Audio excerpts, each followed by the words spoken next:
Well, hey there, welcome back to another Coffee Talk. I'm joined here again with Mitzi. Hey, Mitzi. Hey, how are you? I'm good. I love doing these with Mitzi. We are at Pike House Coffee Roasters in Johnson City. Really cool atmosphere and very good coffee. So we are glad to be here and getting to do this. So, I don't know if you've noticed, but our nation is in a lack of supply. We have an inventory problem. Yes, have you noticed that at all? Just a little bit. As you've been selling houses? Yeah, just a little bit. But with interest rates climbing, I think it's making people a little timid. The price rises were making people timid. Now we're getting a little more timid. But I think there are some ways that we can still win those offers, even with the change in prices and the interest rates and the lack of inventory. Absolutely. Absolutely. Well, you know, a high offer does get attention, right?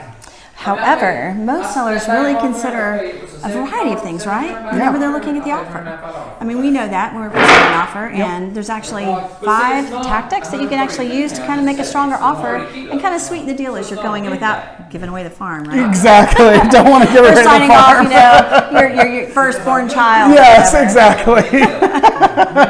So one of those is demonstrate solid financing. Yeah, that's huge. Right? That's really huge. Get pre-approved. Getting pre-approved before you go home shopping is so important because that tells them you're serious about the offer, you're ready to buy, and it's guaranteed. You're pre-approved. Your lender's already said you can buy this amount.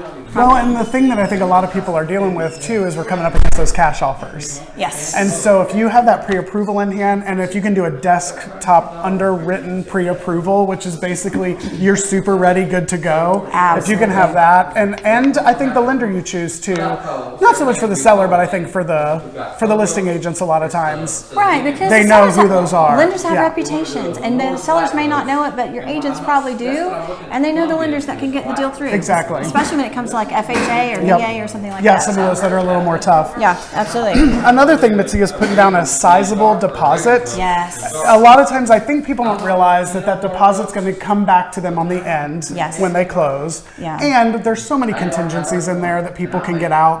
They could get the deposit back. But a lot of people are like, what's the minimum I can put down? Right. That's not the world we're in right now. That $500 deposit is it doesn't look like you have skin in the game. I think that's the thing people want to know. This buyer's got skin in the game. They've got that pre-approval. They've done a large deposit. They're ready to go. Yes. They're ready to make this happen today. Right, because the seller's taking a risk when they accept your offer. They're taking their house is kind of going off the market. Showings aren't as good. Yep. So, yeah, you got to take a risk too as a buyer. Yeah, absolutely. The other thing is we can do is ask for few or no contingencies. This is where people get a little nervous. It's a little risky. It's risky. It makes me nervous. It makes me nervous. It does. It does make me nervous. And some of those are financing, inspection, appraisal, and then sale of your prior home. Yeah.